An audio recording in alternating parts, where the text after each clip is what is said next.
Hi. ഇതും ഞാൻ വെറുതെ ഒരു ചിറ്റ്ചാറ്റ് പോലെ ഒരു കാര്യം പറയണമെന്ന് ഓർത്തു. പല സ്ഥലങ്ങളിലും കണ്ട കാര്യം കേട്ടോ. ചില ഇടങ്ങളിൽ അനുഭവപ്പെട്ടിട്ടുമുണ്ട്. Sibling rivalry. ഇത് ഭയങ്കര ഡെലിക്കേറ്റ് ആയിട്ടുള്ള ടോപ്പിക്കാണ്.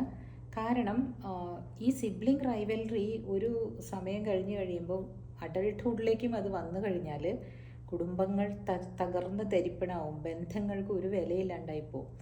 അപ്പോൾ എങ്ങനെ ആയിരിക്കണം ഈ സിബ്ലിംഗ് റൈവൽറി എന്ന് പറയുന്ന കാര്യം നമ്മൾ മനസ്സിലാക്കേണ്ടതും അതിനകത്ത് ചെന്ന് അതൊരു പിറ്റാണ്. ഇപ്പോൾ ഈ ആനകളെയൊക്കെ പിടിക്കാൻ വേണ്ടി പിറ്റുണ്ടാക്കിയിട്ടിട്ട് മൂടി വെക്കത്തില്ലേ പണ്ടൊക്കെ, ആനക്കുഴി എന്ന് പറഞ്ഞിട്ട്, വാരിക്കുഴി, അങ്ങനെ ഒരു സിനിമ ഉണ്ടായിട്ടുണ്ട് പണ്ട്. എൻ്റെക്കാളൊക്കെ പഴയ സിനിമ, ജയൻ്റെ ആണെന്ന് എനിക്ക് തോന്നുന്നു. ആന വീഴുന്നത് അതിനകത്ത്. അതുപോലെയാണ് നമ്മുടെ ലൈഫിൽ നമ്മൾ കണ്ടിട്ടില്ലെങ്കിൽ ഈ മൂടിക്കിടക്കുന്ന പിറ്റിനകത്തേക്ക് നമ്മൾ വീണു പോകും. വളരെ ഡെലിക്കേറ്റാണ് കേട്ടോ. അത് വീഴാതിരിക്കാൻ ശ്രമിക്കേണ്ടതും ഹെൽപ്പ് ചെയ്യേണ്ടതും പേരൻസാണ്. പേരൻസിന് എങ്ങനെയായിരിക്കും അത് ഹെൽപ്പ് ചെയ്യാൻ പറ്റുകയെന്ന് പറയട്ടെ. എനിക്ക് പലപ്പോഴും തോന്നിയിട്ടുണ്ട് കേട്ടോ, ഒരു മകനോ മകൾക്കോ കുറച്ച് കുറവാണെന്നിരിക്കട്ടെ, പലപ്പോഴും സമ്പാദ്യമോ അല്ലെങ്കിൽ സ്വത്തോ അല്ലെങ്കിൽ വിദ്യാഭ്യാസമോ എന്തോ ഒരു കാരണം കൊണ്ട് അവർക്ക് നേടാനായിട്ട് അങ്ങനെ പറ്റുന്നില്ല എന്ന് അമ്മമാർക്കോ അച്ഛന്മാർക്കോ തോന്നിക്കഴിഞ്ഞാൽ അറിയാതെ അവരുടെ മനസ്സ് അങ്ങോട്ട് ചായും. അയ്യോ, എൻ്റെ മോൾക്ക് ഒന്നുമില്ലല്ലോ, അല്ലെങ്കിൽ എൻ്റെ മോന് കുറഞ്ഞു പോയല്ലോ, അവന് എന്തുകൊണ്ടാണ് അവന് പഠിക്കാൻ പറ്റാതിരുന്നത്, എന്തുകൊണ്ടാണ് എൻ്റെ മകൾക്ക് പണം നേടാൻ പറ്റാത്തത്, അങ്ങനെ ചിന്തകളിലേക്ക് പോകും. അവിടെയാണ് പ്രോബ്ലം. ചിന്തിക്കാൻ പാടില്ല എന്നേ ഞാൻ പറയൂ. കാരണം എന്താണെന്നറിയോ, ചിന്തിച്ചോളൂ, പക്ഷെ ഒരു പരിധിവരെ അവർക്ക് ഒരു സപ്പോർട്ട് കൊടുത്തു കഴിഞ്ഞിട്ട് പിന്നീട് നമ്മൾ അതിനെപ്പറ്റി തന്നെ ചിന്തിച്ച് നമ്മളും ആ കടക്കണിയിൽ വീണ്, അല്ലെങ്കിൽ നമ്മളും പലരോടും കടം വാങ്ങിച്ചു കൊടുത്തും അല്ലാണ്ട് വിഷമിക്കും അച്ഛനും അമ്മയും. ഒരുപാട് പണമുള്ളവരുടെ കാര്യമല്ല കേട്ടോ ഞാൻ പറയണത്. ഒരു മിഡിൽ ക്ലാസ് സൊസൈറ്റിയിലുള്ളവർക്ക് it is better not to involve in your adult childrens affairs. ഇത് കേൾക്കുമ്പോൾ പലരും പറയും, നമ്മുടെ മക്കളല്ലേ, എന്താ ചേച്ചി ഇങ്ങനെ പറയുന്നതിന് കാരണമുണ്ട്. ഒരു വീട്ടിൽ, ഞാനൊരു കഥയാണ് കേട്ടോ ഈ പറയുന്നത്. കഥ എന്ന് പറഞ്ഞാൽ നടന്ന സംഭവം എൻ്റെ അടുത്ത് പല രീതിയിൽ ഒരാൾ വന്ന് പറഞ്ഞതാണ് അവരുടെ സങ്കടം മറയ്ക്കാൻ വേണ്ടിയിട്ട്. ഒരു വീട്ടിൽ 4 ആൺമക്കളുണ്ടായിരുന്നേ. ഈ 4 ആൺമക്കളിൽ എല്ലാവരും പഠിച്ചു. ഒരു ഏറ്റവും ഇളയ മകനിലെ മൂത്ത മകൻ, എന്താ പറയുക, മൂന്നാമത്തെ മകൻ വന്നിട്ട് മാത്രം അത്ര നന്നായി പഠിച്ചില്ല. ബാക്കി എല്ലാവരും പഠിച്ചു. അവർക്കൊക്കെ ഓരോ എൻജിനീയറിംഗ് ഡിഗ്രിയും അതുപോലെ ഇങ്ങനെ പ്രൊഫഷണൽ ഡിഗ്രീസ് ഉണ്ട്. ചിലർ വന്നിട്ട് ഡോക്ടറിനെ കല്യാണം കഴിച്ചു, ഒരാൾ വന്ന് നേഴ്സിനെ കല്യാണം കഴിച്ചു. അങ്ങനെ അവരെല്ലാം വിദേശ രാജ്യങ്ങളിലേക്ക് പോയി. ഓഫ് കോഴ്സ് ഈ ഒരു പഠനം കൊണ്ട് സുഖമായിട്ട് വിദേശ രാജ്യത്ത് പോകാൻ പറ്റുമല്ലോ. അങ്ങനെ പോയി കഴിഞ്ഞ് കഴിഞ്ഞപ്പോൾ ഈ മൂന്നാമത്തെ പഠിക്കാതിരുന്ന മകൻ മാത്രം അച്ഛൻ്റെ അമ്മയുടെ കൂടെ നിന്നു. അപ്പോൾ അച്ഛന് കുറേ എസ്റ്റേറ്റ് ഒക്കെ ഉണ്ട്, റബ്ബർ എസ്റ്റേറ്റും അങ്ങനത്തെ കാര്യങ്ങളുണ്ട്, കാപ്പിത്തോട്ടം, ആ ഏരിയയിലാണ്. അങ്ങനെയൊക്കെ അവർ കഴിഞ്ഞുകൊണ്ടിരിക്കുന്ന സമയത്ത് ഈ വിവാഹം കഴിച്ചു വന്ന പിള്ളേരില്ലേ, മൂന്നാമത് വന്ന സ്ത്രീയിലെ, അവർ എപ്പോഴും അവിടെ തന്നെയാണ്. അമ്മയുടെ കാര്യങ്ങൾ നോക്കുക, അപ്പൻ്റെ കാര്യങ്ങൾ നോക്കുക. അവിടെ വന്നുകൊണ്ടിരിക്കുമല്ലോ ഗസ്റ്റ് പോലെ സഹോദരങ്ങളെല്ലാം. അവരെല്ലാവരും വരുമ്പോൾ അവരുടെ എല്ലാം കാര്യങ്ങൾ ഈ വീട്ടിൽ നിൽക്കുന്ന സ്ത്രീയാണ് ശ്രദ്ധിക്കുകയും ചെയ്യുകയും ചെയ്യുന്നത്. അങ്ങനെ പോയിക്കൊണ്ടിരിക്കുമ്പോൾ ഇവരുടെ ജീവിതം സൈഡിൽ കൂടി നടക്കുന്നുണ്ട്. അവരവരുടെ മക്കളെ ഇതുപോലെ നഴ്സിങ്ങിനെ പഠിപ്പിക്കാനായിട്ട് പോകുന്നുണ്ട്, അല്ലെങ്കിൽ അത് പല കാര്യങ്ങളും അവർ നടത്തുന്നുണ്ട് അവരുടെ ജീവിതത്തിൻ്റെ. അപ്പോൾ ആ ഒരു ഏരിയയ്ക്ക് പറ്റിയ പോലത്തെ പള്ളിക്കൂടങ്ങളിലും അതുപോലെയൊക്കെയാണ് ഈ കർഷകനായിട്ടുള്ള മൂന്നാമന് സാധിച്ചുള്ളൂ. നാലാമൻ എറണാകുളത്ത് എവിടെയോ ചാർട്ടേഡ് അക്കൗണ്ടൻറ്റോ അങ്ങനെ എന്തോ ആണ്. അദ്ദേഹത്തിൻ്റെ വൈഫ് വന്നിട്ട് ടീച്ചറാണ്. അപ്പോൾ അവരവിടെ ഒരു ഫ്ലാറ്റൊക്കെ വാങ്ങിച്ച് അവർ താമസിക്കുകയാണ്. അങ്ങനെ ഈ അപ്പൻ മരിച്ചു പോയപ്പം അപ്പൻ എല്ലാവരോടും പറയുകയും എഴുതി വയ്ക്കുകയൊക്കെ ചെയ്തിട്ടുണ്ട്. അമ്മയുടെ കാലശേഷം മാത്രമാണ് നിങ്ങൾ ഈ സ്വത്തുക്കൾ പങ്കുവയ്ക്കാവുള്ളൂ. അമ്മയ്ക്ക് 96 വയസ്സിൽ അമ്മ മരിക്കുകയാണ്. അത് കഴിഞ്ഞ് ആ മൂത്ത ചേട്ടന്മാർ 2 പേരും വരും ഇവിടെ ഇങ്ങനെ എന്താ പറയുക, നോക്കാൻ വേണ്ടിയിട്ട്, അമ്മയുടെ ചടങ്ങുകൾ നടത്താനൊക്കെ ആയിട്ട്. അപ്പോൾ അവരെല്ലാവരും ഇത് നോക്കും, എത്ര വെച്ചിട്ട് എല്ലാവർക്കും ഉണ്ട് എന്നൊക്കെ നോക്കുമ്പോൾ ഓരോരുത്തർ അതിന് വന്നത് ഇപ്പം എന്തായാലും വന്ന സമയത്ത് തന്നെ ഇതൊക്കെ വിറ്റിട്ട് പോയേക്കാം എന്നുള്ള മട്ടിൽ എല്ലാവരും സംസാരിക്കാൻ തുടങ്ങി. ഒരാൾ പോലും നമുക്കിനി ഇത് ആവശ്യമില്ല, ഈ കിട്ടിയത് ഈ അച്ഛനെയും അമ്മയെ നോക്കി തൻ്റെ കാലങ്ങൾ മുഴുവൻ ഇവിടെ കഴിഞ്ഞുകൂടി ഈ ബ്രദറിന് ഇത് കൊടുത്തേക്കാം എന്ന് ആരും ചിന്തിക്കുന്നുണ്ടായിരുന്നില്ല. അപ്പോൾ അവിടെ ഉണ്ടായിരുന്ന ഒരാൾ അവിടെ എപ്പോഴും പണി ചെയ്തുകൊണ്ടിരിക്കണം. ഇവരുടെ കൂടെ എപ്പോഴും ഉള്ളൊരു വയോധികനാണ്. അപ്പനേക്കാളും പ്രായമുള്ള ഒരു അദ്ദേഹം ഇപ്പോൾ ജോലി ചെയ്യുന്നില്ല, പക്ഷേ അദ്ദേഹം എപ്പോഴും അവിടെ തന്നെ ഉണ്ട്. കാരണം ഈ ഗ്രാമാന്തരീക്ഷത്തിൽ ജീവിച്ചവരെല്ലാം ഒരുപാട് നാളുകൾ ജീവിക്കും അല്ലേ, ശ്രദ്ധിച്ചിട്ടില്ലേ? എല്ലാവരും പറയുന്ന ഒരു ടോപ്പിക്കാണ് അത്. ഇതിലേക്ക് വരാം, കഥയിലേക്ക് ഞാൻ വരാം. കാരണം മറന്നു പോകും ഞാൻ പിന്നെ അത് പറയാനായിട്ട്.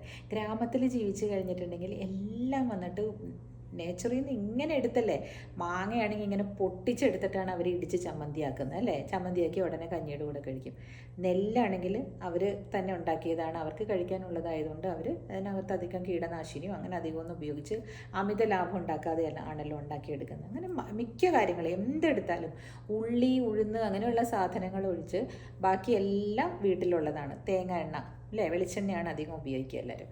അപ്പോൾ അങ്ങനെയൊക്കെ ഉള്ള സമയത്ത് ഇവർക്ക് ആരോഗ്യം കൂടുതലായിരിക്കും, പറമ്പിലും പണിയെടുക്കും. ഇന്നത്തെ കാലത്തല്ലേ എല്ലാവരും ഈ ഫ്ലാറ്റിലേക്ക് ചേക്കേറിയിട്ട് പണിയെടുക്കാതെയും മുറ്റം തൂക്കാതെയും ഒക്കെ കഴിയുന്നത്. ഞാൻ എൻ്റെ ചെറുപ്പത്തിൽ ഒരുപാട് മുറ്റം തൂക്കുമായിരുന്നു കേട്ടോ.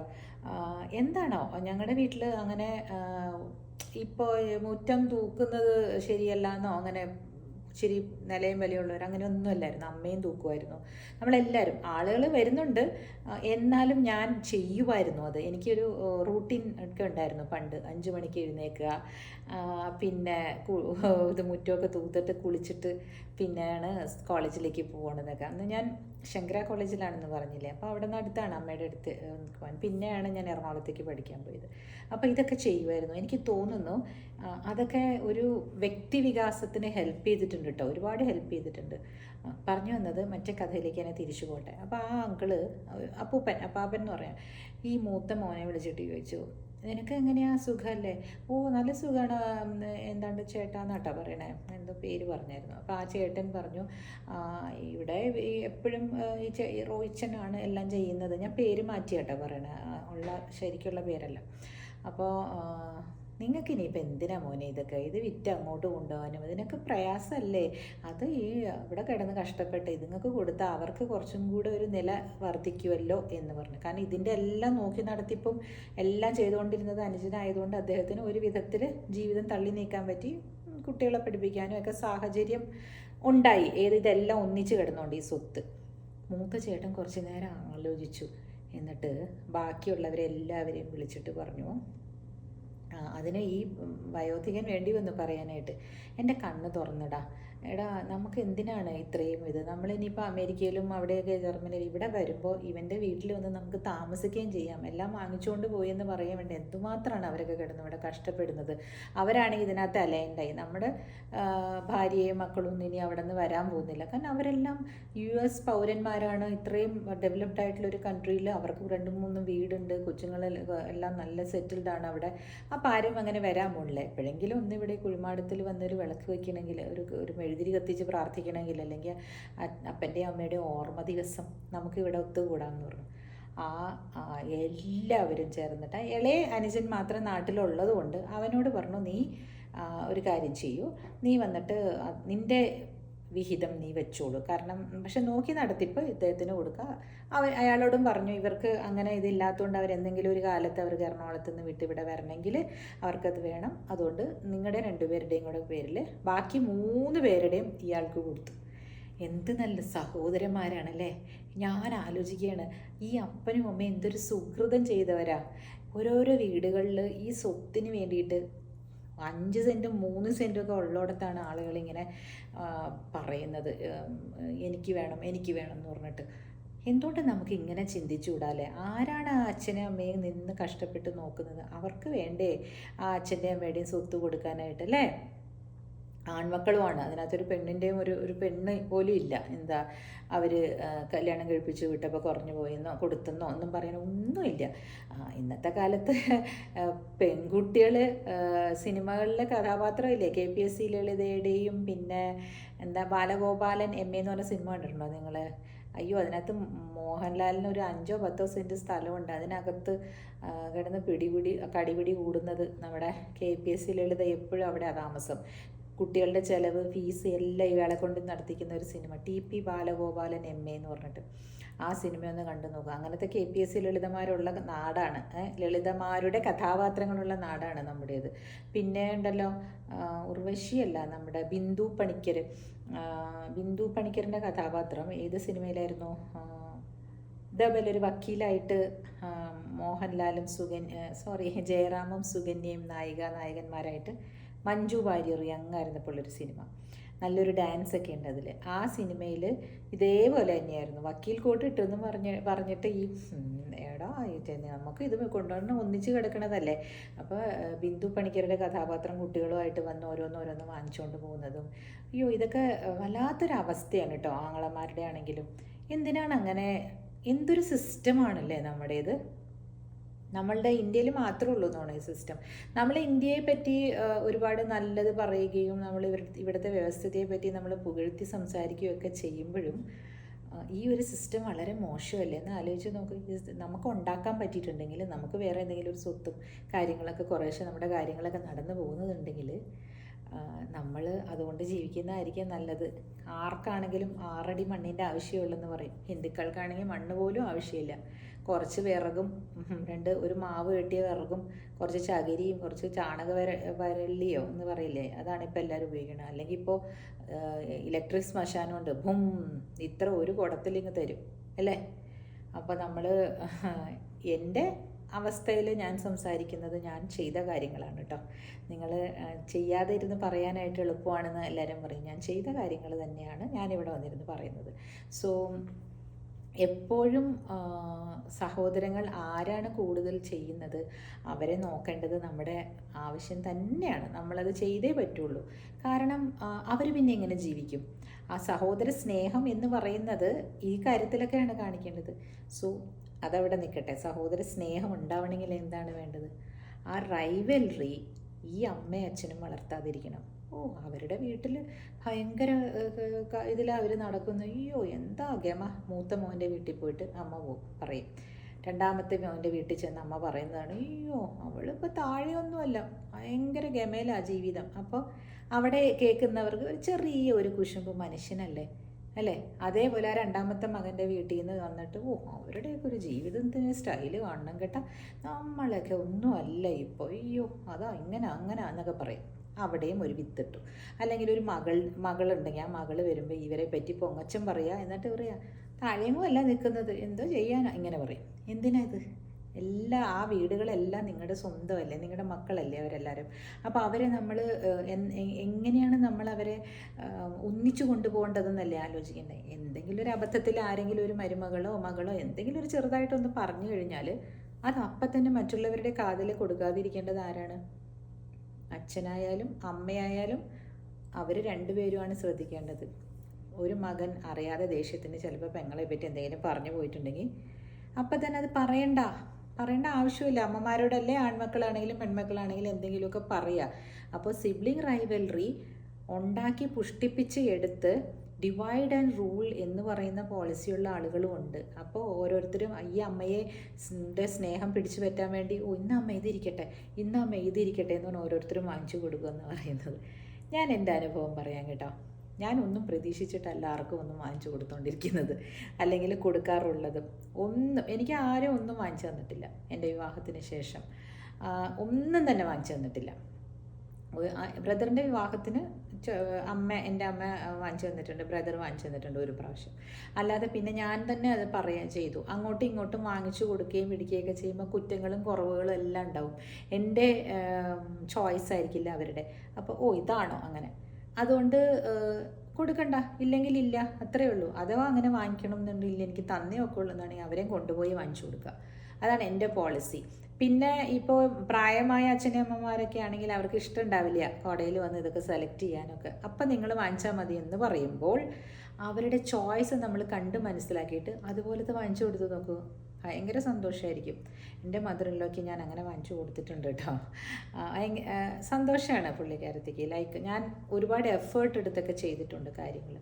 പിന്നെ ചിലപ്പോൾ എല്ലായ്പ്പോഴും ഒരേപോലെ ആയിരിക്കില്ലല്ലോ. ഞാൻ ഇന്നലെ പറഞ്ഞ പോലെ പലപ്പോഴും ഏറ്റക്കുറച്ചിലുണ്ടായിക്കൊണ്ടിരിക്കും. പക്ഷേ മക്കൾ തമ്മിലുള്ള ഈ ഏറ്റക്കുറച്ചിലുകൾ നമുക്ക് ഒരു പരിധിവരെ കൺട്രോൾ ചെയ്യാൻ പറ്റും. പല സ്ഥലങ്ങളിലും നമ്മൾ കണ്ടിട്ടില്ലേ. അതേപോലെ ആൺമക്കളോട് കൂടുതൽ സ്നേഹമുള്ള സ്ഥലങ്ങളുണ്ട്. പെൺകുട്ടികളെ കല്യാണം കഴിപ്പിച്ചയച്ചതാ, നീ ഇനി ഇവിടെ വരരുത്, നിൻ്റെ കാര്യമൊക്കെ നീ നോക്കിക്കോണം, ഇവിടെ ഒന്നും ഭരിക്കേണ്ട ആവശ്യമില്ല. അങ്ങനെ അച്ഛനും അമ്മയെന്ന് ഒരിക്കലും പറയാൻ പാടില്ല. അച്ഛനും അമ്മയും എപ്പോഴും എല്ലാവരോടും ആ വീട്ടിലുള്ള 2 മക്കളോ 3 മക്കളാണെങ്കിലും എല്ലാവരും ഞങ്ങളുള്ളപ്പോൾ ഇവിടെ വരണം, തുല്യമായിട്ടായിരിക്കണം നിങ്ങൾ ജീവിക്കേണ്ടത് എന്ന് പറയണം. അതല്ലാതെ ആരുടെ പേരിൽ ആ സ്വത്തിരിക്കുന്ന അവർക്കേ ഉള്ളൂ ഇവിടെ അവകാശം, അങ്ങനെ പറഞ്ഞ് ഒരു അച്ഛനും അമ്മയും പറഞ്ഞ് പഠിപ്പിക്കാൻ പാടില്ല. പറയുന്നത് തെറ്റുമാണ്. കാരണം അങ്ങനെ പറഞ്ഞ് പഠിപ്പിക്കുമ്പോഴാണ് ഇവരുടെ മനസ്സിൽ ഈ സ്പർദ്ധ ഉണ്ടാവുന്നത്. അത് ശരിയാണല്ലോ, ഇതെൻ്റെ ആണല്ലോ, പിന്നെ എന്തിനാണ് ഞാൻ ഈ മറ്റുള്ളവർക്ക് വേണ്ടി ഇത് ചെയ്യുന്നത്, അല്ലേ? അങ്ങനെ ഒരു ചിന്ത നമ്മുടെ മനസ്സിൽ വന്നു കഴിഞ്ഞ് കഴിഞ്ഞിട്ടുണ്ടെങ്കിൽ ആ ഒരു റൈവലറിയുടെ വിത്ത് അവിടെ വീണ് കഴിഞ്ഞു. അതാണ് പിന്നെ സ്പ്രൗട്ട് ചെയ്ത് പുറത്തേക്ക് വരുമ്പോൾ കുഴപ്പങ്ങൾ ഉണ്ടാവണത്, അല്ലേ? എല്ലാവർക്കും അറിയാവുന്ന കാര്യങ്ങളാണ് ഞാനീ പറയുന്നത്. പക്ഷെ അവിടുത്തെ ആ വീട്ടിലെ ചേട്ടൻ്റെ കഥ കേട്ടപ്പോൾ എനിക്ക് വല്ലാണ്ട്, ആ ചേട്ടന് തന്നെ ഒരു 72 വയസ്സുള്ളപ്പോഴാണ് അമ്മ മരിക്കണത്. 96 വയസ്സുള്ള അമ്മ മരിക്കുക എന്ന് പറഞ്ഞാൽ മൂത്ത മകന് 75 എങ്ങാണ്ട്, അന്നൊക്കെ 16 വയസ്സിലെ കല്യാണം കഴിക്കില്ലേ. അപ്പോൾ 75 വയസ്സുള്ള അമ്മ മരിക്കുമ്പോൾ വന്നതിന് ശേഷം ഇത് എടുത്തുകൊണ്ട് പോയി അവിടെ വെച്ചിട്ട് എന്ത് കിട്ടാനാണ്? അതേസമയം മൂന്നാമത്തെ അനുജന് 64 എങ്ങാണ്ട് വയസ്സാണ് ഉള്ളത്. അവർക്ക് 2 മക്കളാണ്, അങ്ങ് സെറ്റിലായി വരുന്നേ ഉള്ളൂ. അപ്പോൾ അവർക്ക് അത് കിട്ടുമ്പോൾ അത് അവർക്ക് വലിയ ഉപകാരമായിട്ടുള്ളൊരു സന്ദർഭമാണ്. അത് അങ്ങനെ നോക്കി വേണം ചെയ്യാനായിട്ട്. ആർക്കാണ് ഇത് ഏറ്റവും കൂടുതൽ ഉപകാരപ്പെടുന്നത് അവർക്കത് കൊടുക്കണമെന്നാണ് എൻ്റെ അഭിപ്രായം. എൻ്റെ കയ്യിൽ അങ്ങനെയുള്ള കാര്യങ്ങളുണ്ടെങ്കിൽ ഞാൻ അതുപോലെ ചെയ്തിട്ടുമുണ്ട്. എന്നിലുള്ള അധികാരം വെച്ചിട്ടോ അല്ലെങ്കിൽ എന്നിലുള്ള സോഷ്യൽ റെസ്പോൺസിബിലിറ്റി വെച്ചിട്ടോ ഞാനത് ചെയ്തിട്ടുണ്ട്. അതായിരിക്കും ഞങ്ങൾ എപ്പോഴും പ്രിഫർ ചെയ്യുന്നതും. ഈ പറഞ്ഞ പോലെ ഈ നേരത്തെ പറഞ്ഞ 6 അടി മണ്ണിൻ്റെയും പിന്നെ ഈ കുംഭം കൊണ്ടുപോകുന്നില്ലേ ആഷിൽ, അത് അങ്ങനെ കൊണ്ടുപോകുമ്പോൾ ഒന്ന് ആലോചിച്ച് നോക്കിയേ. ഇത്രയേ ഉള്ളൂ. ആരെങ്കിലും ഇത് വല്ലതും എടുത്തുകൊണ്ട് പോകാൻ പോകുന്നുണ്ടോ? അലക്സാണ്ടർ ചക്രവർത്തിയുടെ കഥ പറഞ്ഞ പോലെ അലക്സാണ്ടർ ചക്രവർത്തി എല്ലാം നേടിക്കഴിഞ്ഞതിന് ശേഷം എന്താ പറഞ്ഞത്? എൻ്റെ ശവമഞ്ചത്തിൻ്റെ ഉള്ളിൽ 2 സൈഡിൽ 2 ദ്വാരമുണ്ടാക്കണം, അതിൻ്റെ ഉള്ളിൽ കൂടി എൻ്റെ കൈകൾ 2ഉം പുറത്തേക്ക് ഇടണം. എന്തിനാണ്? എൻ്റെ ഘോഷയാത്ര കാണാൻ വരുന്ന ആളുകൾ ഇത് അറിയണം. എൻ്റെ കയ്യിലൊന്നും ഞാൻ തിരിച്ചു കൊണ്ടുപോകുന്നില്ല, കൈ ഫ്രീ ആണെന്നുള്ളത് അവർ കാണണം. അപ്പോൾ ഇത്രയും വെട്ടിപ്പിടിച്ചിട്ട് ഞാനിവിടെ നിർത്തിയിട്ടിട്ട് പോവുകയാണെന്നുള്ളത് ആൾക്കാർക്ക് മനസ്സിലാകും. അതേസമയം പക്ഷേ ഇന്നത്തെ കാലത്ത് സ്വത്തിന് വേണ്ടിയിട്ട് ആൾക്കാർ എന്തൊക്കെയല്ലേ കാണിച്ചു കൂട്ടുന്നത്. ഭയങ്കരമായിട്ടുള്ള മോശമായ അവസ്ഥകളൊക്കെ ഞാൻ കണ്ടിട്ടുണ്ട്. എൻ്റെ വ്യക്തി ജീവിതത്തിലും കണ്ടിട്ടുണ്ട്. ഈ പറഞ്ഞ പണ്ട് ഞാൻ നടന സഭാപതി എന്ന് പറഞ്ഞ ഒരു വക്കീലുണ്ടായിരുന്നേ, കുറച്ച് പ്രായമുള്ള ആളാണ് അദ്ദേഹം. ഇന്ദിരാഗാന്ധിയുടെ വക്കീലൊക്കെ ആയിരുന്നു പണ്ട്, കോൺഗ്രസിൻ്റെ പാനലിലുള്ളതാണ് മദ്രാസിൽ. അപ്പോൾ അദ്ദേഹത്തിൻ്റെ വക്കീൽ ലോ ഓഫീസിലാണ് ഞാൻ ആദ്യമായിട്ട് പോകുന്നത്, കോട്ടൊക്കെ ഇട്ടിട്ട്. അതുകൊണ്ട് അദ്ദേഹം എപ്പോഴും പറയുമായിരുന്നു കേട്ടോ, നമ്മൾ അധികം എന്താ നമ്മൾ ചെയ്യേണ്ടതെന്ന് വെച്ചാൽ ഇങ്ങനത്തെ കാര്യങ്ങളൊക്കെ നടക്കുമ്പോൾ, അതായത് സിബ്ലിങ്സ് തമ്മിൽ വരുമ്പോൾ നിങ്ങൾ കുറച്ച് നേരം ഇരുന്ന് അവരോട് പറഞ്ഞു കൊടുത്തു നോക്കൂ. നേരത്തെ ആ വയോധികൻ ചെയ്ത പോലെ അങ്ങനെ അദ്ദേഹം ചെയ്യുമായിരുന്നു. അങ്ങനെ കുറേ ഔട്ട് ഓഫ് സെറ്റിൽമെൻറ്റ് ചെയ്യുമായിരുന്നു. അതങ്ങനത്തെ ഒരു സ്റ്റോറിയായിട്ട് ഞാൻ നാളെ വീണ്ടും വരാം കേട്ടോ, സാറിൻ്റെ ഓഫീസിലുണ്ടായേ. Okay, see you soon, by.